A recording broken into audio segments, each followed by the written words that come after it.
Well, hello, listeners. Welcome to Bottled Up episode 10. I am Jen Waring, and I'm here with... Hey, I'm Sean Linehan. We're always here, and this time we're actually here together, friends. We are in the same ridiculous bunker-style space. On my property, the neighbors' dogs are walking by. They're wondering what we're doing in here. What is going on in this glass box of emotion? It is very exciting for them, probably, since they're very confused. That was a look. We just got a look. We got a look. I had to wave. It's what happens. But welcome to we're recording live together in Astoria, Queens, in my apartment, which is actually a house. There's a lovely little glassed-in lanai house. I call it the glass house, friends, but it's got sliding doors all around it. I'm sure there was a time in the 40s or 50s when it was a delight. You could sit out here in your screened in area and the bugs couldn't get you, and you could eat your Greek food and your whatnots. It's the whatnots that really sell it. And now it could use some work.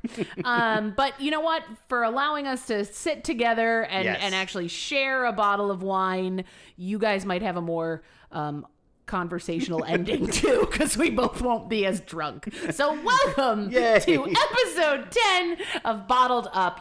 Yay! The Bottled Up Bunker studio now exists. Yes, we're claiming it for our own until my neighbor comes home, and then we'll introduce her. It'll just be fun, friends. She'll do yoga around us. It'll be fantastic. It'll be great.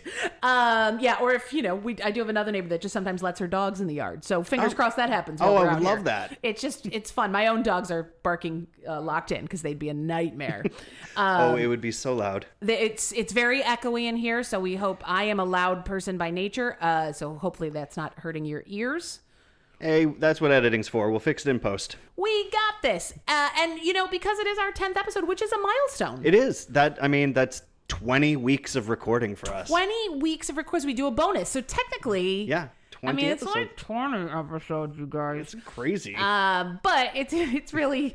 technically 10 full episodes, but that's a party. That's double digits, man. When kids hit 10, do they have another gender reveal where their parents blow themselves up? Like, I don't know what happens. I'm pretty sure you shoot a cannon of 10-year-olds out into a field and they Bravo, play. 10-year-olds, you've made it. Now, best of luck to you. Good luck. May the odds be ever in your favor. So we decided to get some party wines. This episode combines two of my favorite words, Sean. It does. Dessert and wine. Wine. Dessert wine. Dessert wine, ladies and gentlemen. Something truly special. A lot of people avoid them because they're expensive when you see them on the shelves. True. And they come in tiny bottles and nobody wants a tiny bottle. But they're so worth it, and I'm so looking forward to opening these and sharing them with you today. I'm very excited. Loosely, any wine this is when I Googled the actual definition, because friends, I like to Google. Any wine you have with dessert is then called a dessert wine. I mean, that just makes sense. So if we were opening, a Merlot. It'd be a dessert Merlot. It would be dessert Merlot. As Sean has pointed out before, as long as the wine is not as sweet as the dessert. That's right. Then you're fine. It's good. I didn't have my notepad of notes in front of me to reference. I didn't know where you were going with that. Fun. But no, it's true. I like to throw in surprise twists. The food should not be as sweet as the wine, so they complement each other, and it's a good treat. Yeah, I'm sad we don't have cupcakes to enjoy with this, but I wouldn't eat out here if you paid me. No, not yet. Maybe in a few weeks after we've done some work and put some acoustic paneling in the ceiling. Or just sweep. I had to scrub down the table we're on. Thank you for doing that. You're welcome. I had some spider friends who I didn't know if they wanted to be part of our episode or what. But we're going to talk about dessert wines, and we actually have two since we're together. So Sean's going to go ahead and open the first one so we can, introduce it to you. Do you hear the twist tie, friends? They're corks. We got corks today. So this first wine I bought in Sonoma right before I went off and got married. This was our engagement party wine. Engagement party wine. It's from a tiny, still good, tiny little vineyard winery called Roche in Sonoma. They do not make the chocolates. They do not make Ferrero Rocher. Different. Great small family operation, and this is a late harvest Merlot. It's from 2014. What a very good year. Was that 200 years ago or 3? Somewhere between there. 250. Let's go with 250. 200 feels like it was 250 years ago.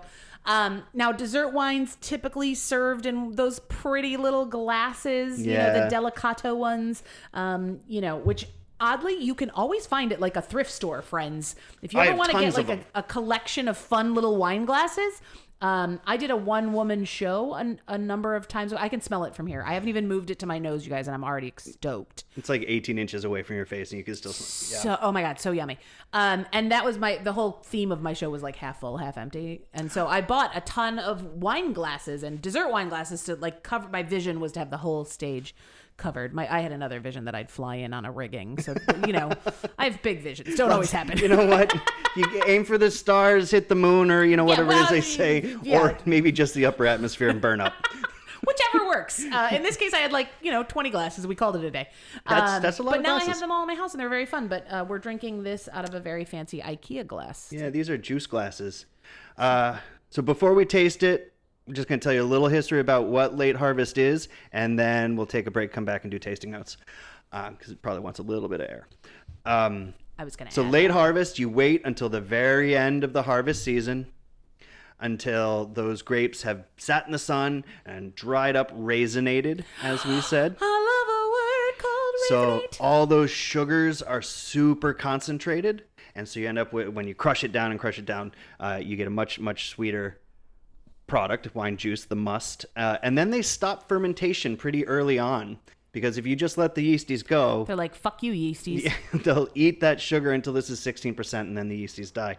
But that's not what you want for dessert. You want something a little bit mellow. So this actually comes in at about 9%. They stop fermentation, and they allow the residual sugar to stay in there and give us this delightful, delightful, cloudy red treat. Which just smells like figgy and like rich, and it smells like we're fancy, you guys. That's it literally smells like we're fancy. We are the fanciest people that sit in a glass house in a backyard. We really are currently. And there's a hose here and a shovel. But we're super fancy. But yeah, it's filling the room. Like just these two little glasses, it's really filling the room with that sweet fig and aroma, a raisin aroma. It's really nice. Yeah, you're getting the like. Yeah, has anyone ever done like apples and raisins in like a crock pot? Like you're gonna make like an applesauce, or like maybe you just want your house to smell nice. Smell like fall. This is kind of what you're getting. Yeah, it's kind of what I'm getting. You know what? This would be really good with some sharp blue cheese. That would be awesome. Well, why don't we take a quick break while I hunt in the glass house just to see if there's any blue cheese? You never know. Let's check under that bucket. Right. Perfect. We'll be right back, friends.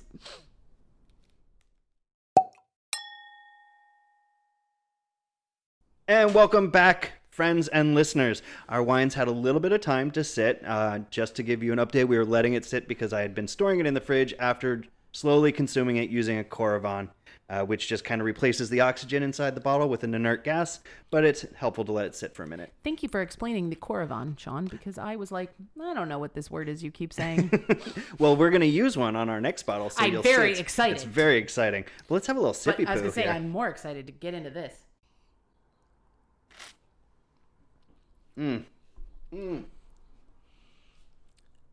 Okay. This is so fucking good, friends. Like, I wish that there was a way that we could convey a sip to you. I wish you like could a lick sip and your sniff, podcast or a device scratch and sip. I don't know what we call this. Scratch and sip. I don't know. It sounds wrong, but you know what I'm saying.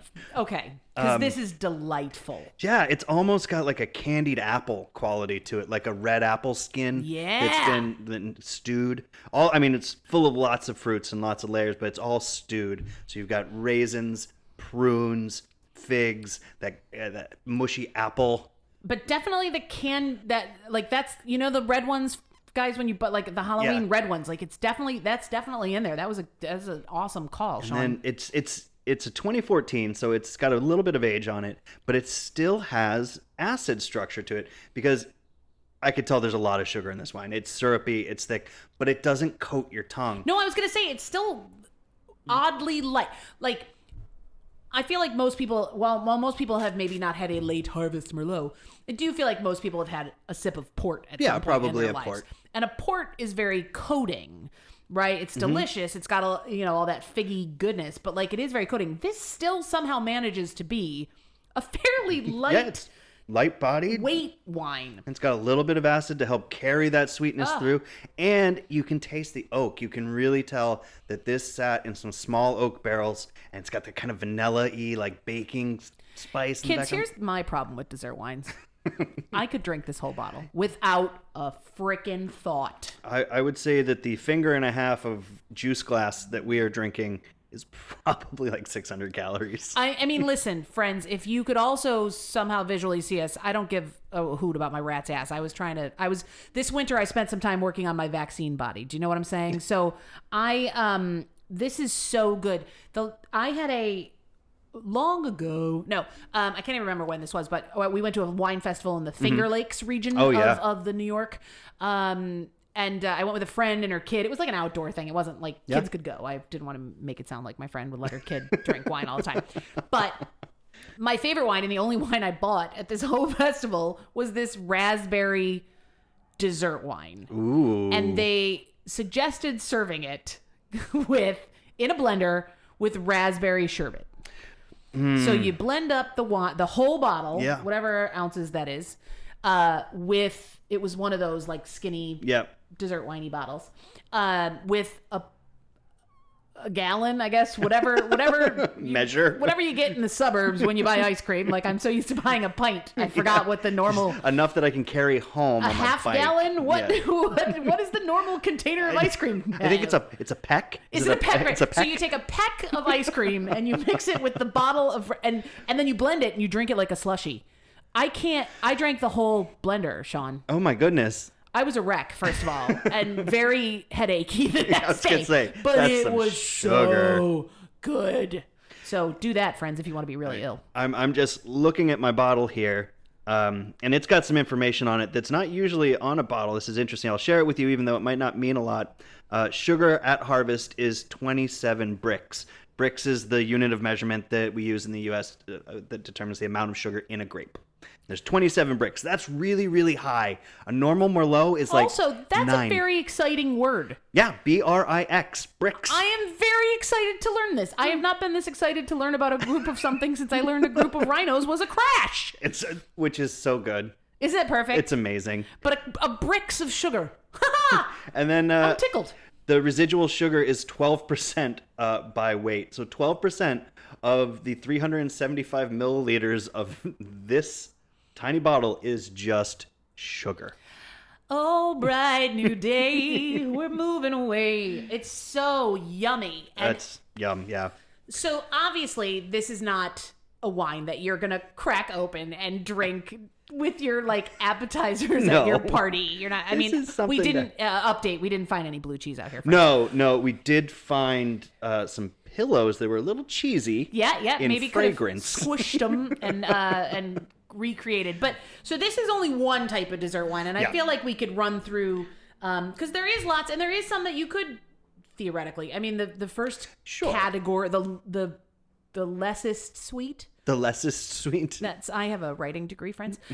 Would be the sparkling dessert wine category, and who hasn't enjoyed a whole bottle of Moscato? Yeah, Moscato d'Asti. Like, yum. Go to Dallas Barbecue. Get your and when you're done with the giant gallon of blue margarita they give you, then you order. Then you throw up. God, they have a drink called a Pineapple Crush, which is pineapple and rum, and it's in a giant gallon-sized glass. But it comes with a little bottle of Barefoot Moscato just shoved in it. Jesus, that's wrong. Just like a bulldog with a Corona shoved in your margarita. Same thing. So sure, you can have that before dinner. Right. Sweet sparkling wines, demi-secs, and douche wines. That's D-O-U-X. Watch your mouth. D-O-U-X wines. They're sweeter. Who you calling a douche? Oftentimes, because there's residual sugar, they're lower alcohol. So like your New Year's Eve parties or something where you're going to be drinking for a long time, get those demi-secs and your douche wines and have those, your Martini d'Asti. fantastic example, because you'll have your glass of bubbles, you'll be celebrating, but you'll stay up till midnight. Right. Which is the important part. Or you won't have a headache. Like sometimes if you drink too much, full figured bubbles, if you will, the headache comes on kind of quicker, and that's annoying. Yeah. And if you're planning on going all night, it can hit you. And I'm turning 40 this year. I can't hold my bubbles like I used to. Who can? Call me Bubbles, darling. Everybody does. So you've got your sparkling sweet wines, and they're great at any time. And actually, pairing note, great with pizza. I don't know if I've ever had a Moscato with a pizza. A Moscato or a Demi-Sec with like a pepperoni pizza, absolutely phenomenal. I feel like I might have just planned out my dinner. Thanks, Sean. Now we know what's happening tonight. Woohoo! Not gonna eat it where we are. No. There's I feel like I forgot to share my fun fact, which this is the first thing you learn if you Google, and this is it. Dessert wine, oft referred to as pudding wine in the UK. Oh, pudding wine. First of all, how adorable is pudding wine as a term? Just so saccharine sweet. So adorable. I love when people don't realize that's just a word for dessert and they get very confused. It's not pudding, friends. Anyway, pudding wine, which is how we'll refer to it for the rest of the episode. No, we won't. So next up would be your lightly sweet dessert wine. Sure, and that could be anything from a sweet Riesling. You say it, the G word. I don't know. Gewürztraminer. Yeah, that's the one. Gewürztraminer is actually one of my favorite delicious. grapes. Because it can be sweet, it can be dry, but it is always beautifully floral. It just smells like you're in a garden. And it is one of the aromatic wines, Riesling being the other in Pinot Gris, that's out there. Just, you smell them, you bury your face in them, you're like, oh, this is so nice. I love this. And it's in a tall, slender bottle, and it has all the consonants on it. And it feels very fancy, and you can really be impressive if you figure out how to say it. And if it's from Alsace, which is the only place in France it's grown, it's spelled without the umlaut, and if it's from Germany, it has the umlaut. Yeah. This is a very important.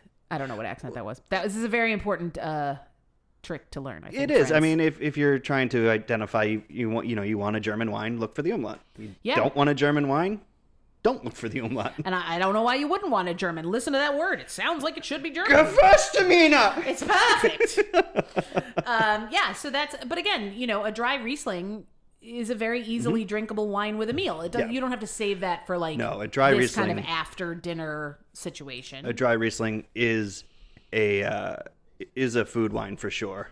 Yeah, so a Riesling you could have anytime. It is more of a meal wine. I wouldn't save it for dessert, a dry Riesling. Either. But a sweet Riesling, if you're looking in German wines, you'll see them as Cabinet or Außen or Beerenlausen or Außenbeerenlausen or Trockenbeerenlausen, which has to do with when the berries are harvested. So Auslesen is late, Trocken sweet, Auslesen, and Trockenbeerenauslesen, I always get my German confused, is waiting for it to raisinate. So you're waiting for those dried up grapes. The other option is Eiswein. Eiswein. And Eiswein is just like it sounds, ice wine. It's when the grapes have been left to freeze, and there's somebody that sits in the vineyard on these cold nights approaching, towards winter, sits in the vineyard, and as soon as the temperature hits a very specific point, the alarm goes out, and everybody rushes out and handpicks these grapes, because it has to be done in about half an hour, 45 minutes, and they have to be immediately crushed. How bananas is that as a business model? It's so bananas. And that's why these wines are, $30, $40, $50 for a tiny little bottle. Yeah, particularly something like that, which, I mean, come on, you have a half an hour window. Yeah. And I one of the facts I found, but I didn't double check if it's remotely true. And I don't remember what year it came from, so it could be very untrue. But that one of the largest ice wine producers is in Canada. Yes. Because it gets cold. It's cold there. So that makes good sense. You're not going to get that one temperature that you awaken your friends. So even those vineyards that I was talking about where you awaken your friends and everybody comes out, that's in the north of Germany, in the Baden, and a little bit north of there. You know what? I didn't see a single vineyard in 30 Days of Night, but I feel like they really missed a trick in that town in Alaska before the vampires came. You know, maybe if they had ice vine, the vampires wouldn't have come. Or the vampires would have come and they would have had the party. They would have had a party. Oh my God. Sorry, that's a terrible noise to make in this glass house. So much. I know you do. I felt like it was the right time to bring it up. Because Josh Hartnett is my forever love. Friends, if you haven't watched it, first of all, the vampires make the best noise in all the land. It's a velociraptor having sex with a crow. It's and, the only way. And I am very good at making that noise. And I did it once on a different podcast and was told, don't ever do that again. So I won't do it now, especially when we're in this time. I'll shatter all the glass. All the glass, and then we'll probably find the blue cheese amidst the rubble. Yeah, so this town in northern Germany where they're like, and then everybody runs out. And the vineyards are on a slope that's like 45 to 60 degrees. So this is so specific. It's so specific and it's so crazy, and that's why these wines are treasured, and they're not made every year. Like, how could they be? What if it doesn't get cold enough that year? If it doesn't get cold enough, or if the winemaker or viticulturist doesn't feel that the grapes got enough sugar, they didn't ripen enough, then it's not worth letting them ice. You're just not going to get the product. But you're talking about Ontario. For the Canadian wines, which are mainly made from Cab Franc. So those are red ice wines. That sounds delicious. They are delightful because Cab Franc has that beautiful green pepper and spice and bright cherry flavors. And then you let it freeze and concentrate and you get that sugar brightness. Really, really phenomenal stuff around the Ontario area around Niagara. Episode 20. Let's road trip. Let's road trip Canada. And we can stop at all the New York vineyards on the way up. Why not? Vermont has a bunch of vineyards now. Thank you, global warming. Plus, we could get some maple syrup. Yeah. I'm almost out. Yo, my dad just made like 100 gallons. My God. Dad, if you're listening, get some in the mail to me, will you? Jen Waring, Glasshouse, Astoria. It'll get here. It's fine. It'll get here. It's fine. Well, definitely ice wine, at least in the one thing I Googled, fell into the richly sweet dessert town. It is super intense. Which has some of the super, there's some that are historically very important, Sean, I learned, including the Hungarian Toki. I had to Google the breakdown of that, which was loved by the czars of Russia. And then in the South African Constantia, which was an obsession of the Dutch and the English. And then, of course, what Sean's about to open, the French Sauternes, which was loved by the Americans as early as the 1800s, Sean. I can see why. This is one of my absolute favorite things to drink. I love Sauternes. And would it have been if you were in Boston writing speeches against the British? Absolutely, you'd have been like my French homies. Dump the tea. Give it up. I'm not going to miss my shot of sweet wine. No. Why would you, Hamilton?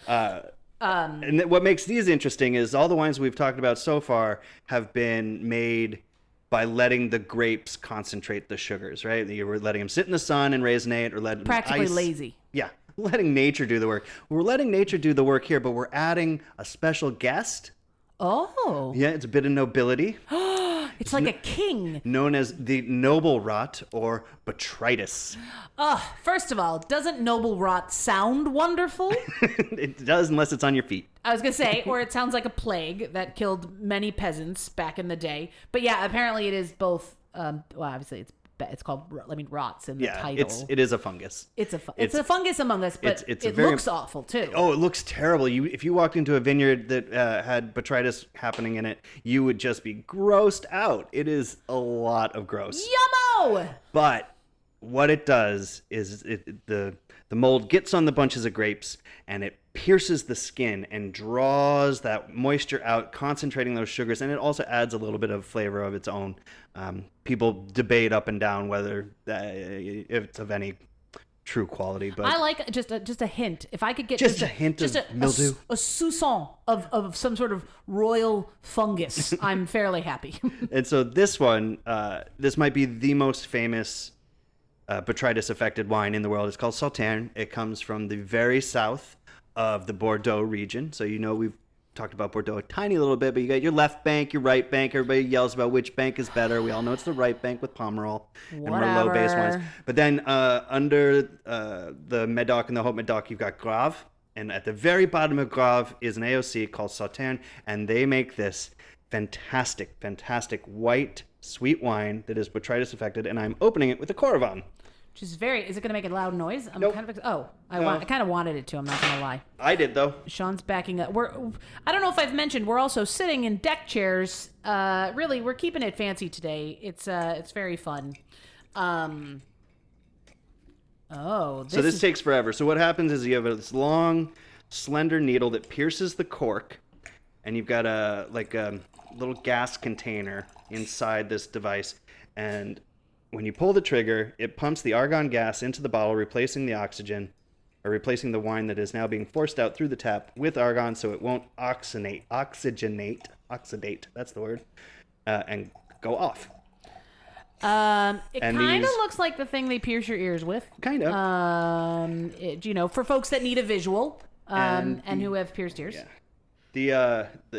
These things are great, and I love a Corbin. They make them now for twist caps as well. Oh, wow. So it comes with its own special little rubber cap that you pull off their twist cap, put theirs on, and it's great. Oh, okay. Because in my head I was picturing, how sharp is the needle that it's going to puncture a metal twist cap? They come in automated. This is like the cheapest model where you get a little trigger and you have to pour and wait and pour and wait. They have ones that do it automatically. They're pretty Friends, expensive. I wish you were here. It was very fun to watch. But the most expensive part is this tube of argon gas. I'm sure. Holy crap. I'm sure. They ain't cheap, so... Listen, I got that soda stream. It's the same thing. That shit's expensive. Yes, but it is cheaper than buying 60 liters of seltzer. That is true. Not by much. Not by much, but, whatever. We all have them. They're fun. Yeah. So this is exciting. I want to sniff it. I just hit my microphone. That's okay. Oh, now this has a wildly different smell than the late harvest Merlot. I'm pronouncing it like Sam Merlot. Sam Merlot, like you do. Of True Blood. This is a little different. It smells like honeysuckles. It smells like orange blossom. A little bit of like a kind of a citrusy acid in the background, maybe a key limey kind of smell. It's even got like, because there's something like, earthy is the wrong word. I'm bad at wine words, but it's got like almost like a pear situation for me, like a mellow pear, like a stewed pear. Like, let's break out that crock pot again. Let's clean the apple raisin shit out of it. Because why have we been stewing it that long? And let's throw some pears in. Throw some pears in, and these are ripe pears. Yeah, that's what I mean. Like, these are the ones that like you don't want to eat anymore in your salad. You pick it up and your thumb squishes in a little bit. So you're like, what if I cook it down? But I think you also nailed it a little bit with that earth when you said earthy, because there is, and that's what I like to say. You can detect the botrytis on the nose. Other people say you can't. They say it's bullshit. I say they're bullshit. Yeah, bullshit. But yeah, I think you're getting a little funky, mushroomy, earthy ground quality out of it, but not in an offensive way. Indicative of the fact that I have royal blood. I think so. Yes, because I'm getting hints of the noble rot. I'm getting hints of nobility. It's speaking to my ancestry. Sean. I actually did see a past life regressor once, and I was not noble in any of the ones she mentioned. In every single one, I was some like lame loser that. And you were a hairdresser, and then older. I was like, the town whore, like literally. That was ridiculous. Yeah. No, I do a long. I mean, that was a much looser definition back then. It just meant you wore your ankles in view. Yeah. No. She made it very clear it was more than my ankles in view to the town nobleman. And then I got knocked up.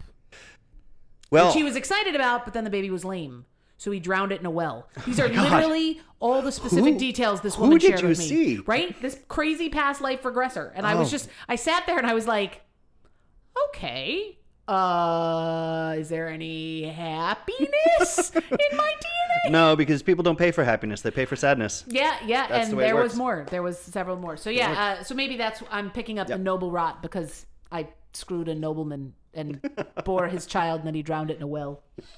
And in comparison to the last one, we've got a totally different color. Totally different. This is a wine of a different color, Wizard of Oz. This one is sparkling clear. It's very pretty. Bright. It's a very pretty color. It is. It's a lovely golden straw. Like I'm holding it up to the light. Hair. Holding it up to the sunlight with our bottled up merch glass. Oh my God, we're so fancy, guys. I love that I had these made. They're so great. Yeah, we liked. Listen, we might be in a shitty glass house in Astoria, but we got swag. We got swag, and it's our swag. It's our swag, friends. But it glistens in the sunlight. Like wine people somms and whatnot would say this is star bright. That would be the descriptor. Star bright. And it's really nice. Oh, I love it. And I love tasting it. We're all singing Madonna now, right? In our heads. Just checking. It tastes just round and full. And like the Merlot, it has enough acid to carry it through, but there's still a lot of sugar. Yeah. No. Much more coating. Definitely. No, this one definitely has a bit of the like. Yeah, it's definitely in there. This one's also 12.5%. So this one has less residual sugar, more alcohol. The first one was Merlot. This is Semillon, 100% Semillon. Has to be by law to be called a Sauternes. Laws. And this one is made by the Barons of Rothschild Lafite. Oh. And the wine is the Carmes de Rieussec 2018 Saltaren. Which I googled is in reference to the Carmelite monks. Oh, Sean, in Langon, who owned the estate in the 18th century. How about that? I like to know stuff about his history that means nothing to everybody else. Those monks, they did a lot of stuff. They wouldn't have drowned my lame kid. they would have taught him to garden. Yeah. Yeah. No, this is, and it's got a very pretty, very simple label. Very simple label. It's not one of the tall, skinny glass bottles. It's the same it's a just little baby bottle. It's a half bottle, 375 milliliters. It's so yummy. Came in at $18, $17.99 on wine.com, as opposed to the $30 or more that I paid for the Roche at Roche. And that's really that's something to bring up, because if you go looking for a Sauternes or looking for dessert wine in general, they tend to be very expensive. The most expensive Sauternes comes from Chateau Yquem. Yeah, of course. Which I keep mentioning because I really want one. But like a half bottle will run you $200 to $400. See our GoFundMe. Yeah, it's a really, really phenomenal wine. But I think we need to take a little break. Yeah, let's take a little break, because I'm going to drink it all, Sean. Drink it all. And we'll come back and we'll talk about some of the other dessert wine options and how many fingers I can see, because these are going to my head. Ooh, Daddy, we're going to be sucking on pillows when we get back, ladies and gentlemen. See you in a mo. Bye.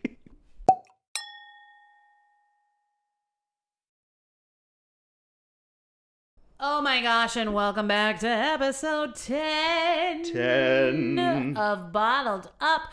We are still in the glass house here in Astoria. The wind has picked up a little bit. The neighbors' wind chimes are going nuts.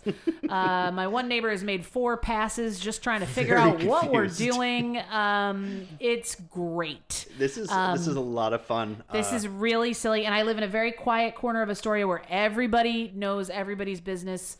So it'll come up. It'll come for the next week. I think we need an on-air sign. Oh my gosh, blinking. we so need an on-air. People, oh man, and then we can get a PA to stand out there with a clipboard.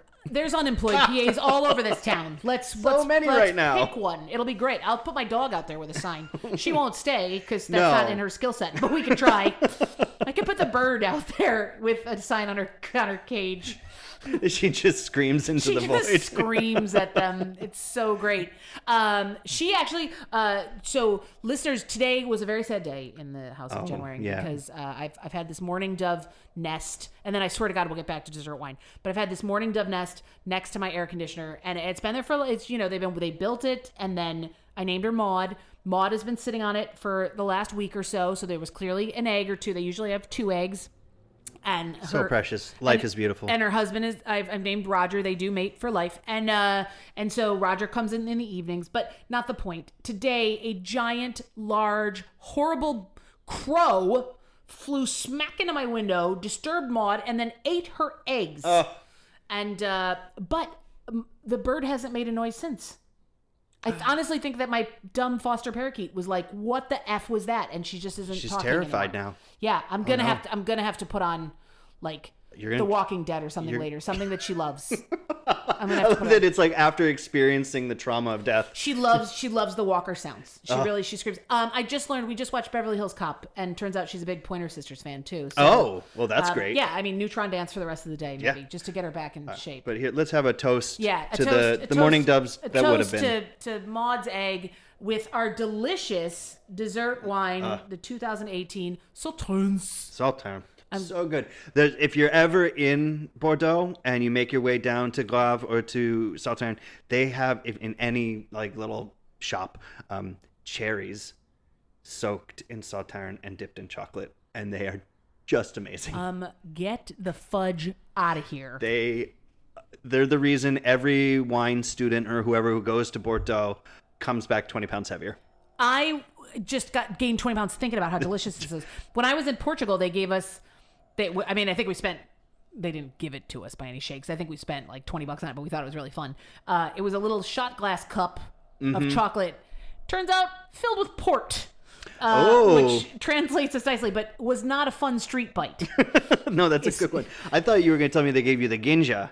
The cherry liqueur. No, we did that too. That's delicious. So good. So that's when we were getting the second thing, we weren't paying it. I mean, I don't speak Portuguese, so we weren't paying any attention to words. But I was like, which still is like a mouth. Yeah. When you're like, and instead this was like a straight up fig-tastic port mouth, which I think I wore most of it. It's why I don't own anything white.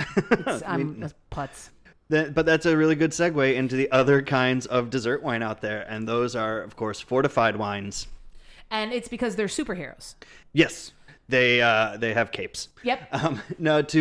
So all these wines that we've had and talked about are they're wine. There's nothing added to them. Your Moscatos, your Rieslings, even, the controversial Lambrusco as a dessert wine. All of these are your Raisinators. Your Aramones or whatever. It's just, those are wine. Yeah. They're straight wine. Fortified wine has spirits added to it. So usually a wine-based neutral spirit will get added to it at some point, either pre-fermentation, post-fermentation, depends on the methodology. And that'll jack that ABV way up there. Oh, yeah. So a couple cups of port and you're in it to win it. Because it usually goes right up to like 17 to 20%. Yeah, I mean, it's a solid jump, friends. And that was meant to keep them good for longer. Sure. 'Cause we didn't have closures of the same variety back then, back in the day when they were making these things. And so for my birthday, not last year before, because last year was COVID, of course. And this year, the GoFundMe, pay attention. But I had a Madeira, which is a style of fortified wine from Portugal, from Madeira, delicious Portugal. With chicken. That was 95 years old and tasted as if it was made yesterday. That's insane. It's absolutely insane. These things have such long shelf life because they're so fortified and there's so much in them. And oftentimes, as they kind of evaporate in the barrels, they'll get topped up over the years. So there's a huge wide world of fortified wines out there. Ports, Madeiras, sherries are fortified wines. Those have to go through a very specific aging system, and it's a huge, long conversation, very in detail and in depth. So we're not going to talk about sherries right now. Just know that they are valid and they are good, and they are not for everybody, but there is one for you. I am sure of it. Yeah. But then there's a special qualification. I love a good qualification. This is a tonic wine. This is so fascinating to me. And this is wine that has things added to it to make it quote unquote medicinal. And First of all, stop describing any sort of wine as medicinal. I don't mean you. I mean the makers of tonic wine. Like, I understand that part of also the history of port includes that it was for warming. It was for sailor. Like, it was like, you could take a little glass of that and it warmed you right up. Did the trick for 15 pirates. minutes. I'm gonna go with pirates. Yeah, Portuguese pirates. They're big. They're big in Portugal. Pirates. But this tonic wine in particular is called Buckfast, and it is made by the brothers of Buckfast Abbey. And you might recall little brother John, Little John from Robin Hood, extolling its virtues drunkenly. Let me tell you, 1/5 of Bucky, a fifth being the small bottle, has as much caffeine in it as a liter of Coca-Cola. That's bananas. And that shit is bananas. BANANAS. And if you drink it, you won't be able to spell bananas. You just go crazy. And it's mostly consumed in the UK. You can't really buy it outside of the UK. And it's mostly in Scotland. And it's very cheap. It's very alcoholic. And man, does it immediate blackout and make you do things that you would never do otherwise. Because folks, picture what you're drinking. It's like it's like coffee plus sugar. Yeah. Just like 17 teaspoons of sugar in a black coffee with a splash of Coke and some cocaine. Yeah, that's pretty accurate. I mean, I remember one time when I was working in Edinburgh, I was sitting at a table with some friends. We were playing euchre. Why wouldn't you? Well, it's a great game. And we're just slowly passing a bottle of Bucky around the table. Jesus. And there was one friend with us who doesn't drink, and he was just documenting the whole scenario. Bless him. And he watched us go from friends to mortal enemies in the course of an hour. And then I decided I was going to walk my buddy home to his place because it was on the other side of Edinburgh, and I knew the way, or so I thought. And I get us there, I say goodbye, and I start to head home. And several hours later, about sunup, I wake up at the sea. I was at the sea, Jen. That's a walk. That is a walk and a half. And it was like a 60-pound cab ride back to my flat. Of course it was. That's insane. The closest I can get to this, and again, the UK's, they do weird things. Yep. So the first time I ever had Red Bull was in England, and they were using it as a mixer. Sure. So I had, and it was like $3 vodka night, £3 vodka night. Yep. So I had a lot of vodka and Red Bull, and it's it's like the caffeine and the sugar, and now you're adding vodka. And I barely remember making out with the bouncer, but there's photos. And then I demanded to be taken for chips. Yeah, well, and the moral here is if you're going to be drinking, be careful, friends. Be careful if you're going to be drinking things with caffeine in them. Especially be careful. But this is an important warning because caffeine will make you not black out, and so you won't stop drinking, and so you can drink yourself straight to the hospital. So just be careful. Yeah. And if you do come across some Buckfast, please try it. I mean, we're not doctors, so get your sips in is what we're saying. Yeah. But science definitely dictates put a limit on that shit. That is crazy. Not to be confused with Buck's Fizz, which is just a mimosa. Just a mimosa, yeah. A weak one at that. So different stuff, friends. If you're Flying Virgin, they're not serving you what Sean was just talking about. No. In fact, when you buy it at your local bottle shop, they will give you a dirty look. That's amazing. Do those ladies now work at Berry Fresh Farms? Because those bitches are so judgmental. The last time I bought it, the gentleman, he'd been so nice to me up until that point. That's amazing. Then he just immediately was like, "You are scum. I can't believe you are drinking this." And then recently, the makers of Buckfast, these are monks. These are men of God. These are men. I mean, monks have been in charge of our wine. We've learned for centuries. Thank you, monks, for wine. But seriously, you should examine your relationship with God if you're making Buckfast. These are the bad monks, I think. I think so. They're like, oh, Brother Johnson needs to go up and make the Buckfast. Like, we're gonna send him to that abbey now. But last year they put out a Cadbury's egg, like a giant chocolate egg, filled with tiny bottles of Buckfast, and I found it online and I sent it to all my friends who we had drank the Buckfast with, and they immediately just said no. Yes, they just unfriended you. They were like, "That's it, it's over. It's done. We're not doing that again." That is a fun gift, though. I mean, yeah. How do we craft that? Expensive. Can we do like a bottled up Cadbury egg? I think we could. We could try. Yeah. Why wouldn't we? Get some balloons. Do you know where we could offer it? On our Patreon. That's right, everybody. If you've been following along, and I know you have, we said episode 10. Jen is going to slam down the segue into, yes, we are launching our Patreon today. It is live right now at this very, very, very moment. We have 2 glorious patrons. Oh my God, we already do. It's not even been announced. And it's not even announced. 2. They found That's it. That's how great we are, friends. That's ridiculous. Zach that was a ridiculous and Ethan, sentence. Thank you very much for joining us. Please go back and re-examine your pledge levels.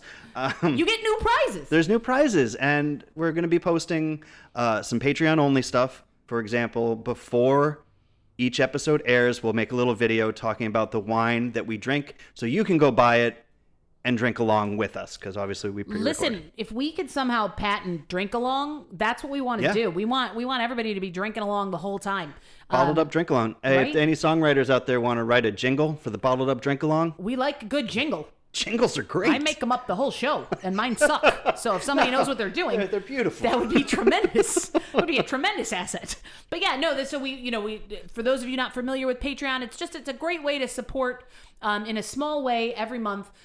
your favorite creator, and people on Patreon are creating all sorts of chaos. Seriously, Google through it or I was shocked. People are making all sorts of shit, friends. I was shocked. The and naughty amazed. stuff has moved to OnlyFans, but everything not naughty has stayed in Patreon. Yeah. And so, you can literally support us for $3 a month. You're giving up what, one cappuccino or the support of one not even African one child? Like, I don't know how that works anymore. I don't get regular TV. But, and for us, it's everything, because I don't know if we've driven home. We're in a glass house in Queens. We can hear wind chimes and car alarms going off. I'm sure the background of this episode has been very exciting for you. They're like, where are they recording? But yeah, so we have big plans of doing live stuff, and so there'll be bonus content. That's an airplane. Our airplane's going by. There'll be bonus content, as Sean said, for those of you that sign up on Patreon to get stuff early. We have thoughts and plans of all the fun we're going to do there. Of the shenanigans. It's going to be shenanigans. Jeez Louise, the shenanigans. We've got road trips planned. So definitely go check us out on Patreon. We'll link it up. Obviously, we'll do some social medias. Yeah, it'll be on the socials. It'll be on our webpage. It'll be on Facebook, Insta. It'll be on YouTube. But if you just want to go right now, it's patreon.com/bottledup. How hard is that? That's it. Bottled up. Not hard at all. Nope. And so definitely support us that way if you want to, or just go check it out, because we've put a lot of work into this. Yeah, a lot of work. Jen worked so hard. We both did. We made it about laughing and learning, even just on the page, friends. That's what we wanted to do. It would absolutely mean the world to us if you would check us out and maybe pledge a couple bucks a month. We'll take $3 all the way up to $100 or more if you want to contact us. Corporate sponsors, different people, Listen, we'll work something out. If you want to support us at $500 a month, you too could sit in this glass house with us. That's right. Mask on. We would invite you right here, and you could also sip, but from 6 feet away. And maybe you could find the blue cheese. Maybe you could hunt this dirty land for blue cheese. I can't wait till we get a disco ball in here. It's gonna be good. Man, that's the thing. Your Patreon contributions will go to pimping out the bottled up studio space. With disco balls. Oh man, we'll make a time-lapse video of its construction. There's so many plans. As you can tell, we're very, very excited. And we've had a little too much dessert wine too, friends. Oh, I can feel it in my temples. A little bit. It's a little bit like a brain sugar freeze. Yay! It's fun. But yeah, so we've got swag in development, and we've got all sorts of fun stuff. So check us out. We'd love that. We're very excited about the Patreon drop. Yes. The kids still call it a drop? I think so. Yeah, our Patreon's dropping today with episode 10. And this has been episode 10. Thanks for coming along in our glass house of wine emotion. Woohoo! Woo! Hey, thanks for tuning in to episode 10 of Bottled Up. Hitting 10 full-length episodes is a huge accomplishment for us, and we are super pleased. As we are a self-produced, two-person team, this has been a lot of work, and we're really proud. A huge thank you to everyone who has come along for the journey. Our Patreon is now live. If you are enjoying Bottled Up and would like to see how you can support us and help this little wine podcast become a big wine podcast, please check out our Patreon and consider becoming a patron. Patrons will have access to Patreon-only content and early releases of our bonus episodes, along with first dibs on tickets to future live events and other fun perks. We have support tiers to accommodate just about every level of patron, and they all come with great gifts. Check out patreon.com/bottledup for more information. Again, that's patreon.com/bottledup. If you enjoyed today's episode, please head over to your favorite podcast listening platform and like, rate, and subscribe. Those likes and subscribes are crucial to moving us up the charts and helping more people to discover Bottled Up. As always, if you have questions, comments, are interested in sponsoring an episode, or just want to chat, you can find us on social media on Facebook at Bottled Up Podcast, all one word, or Instagram at bottled_up_podcast. We love to hear from you, so don't hesitate to reach out. Until next time, cheers.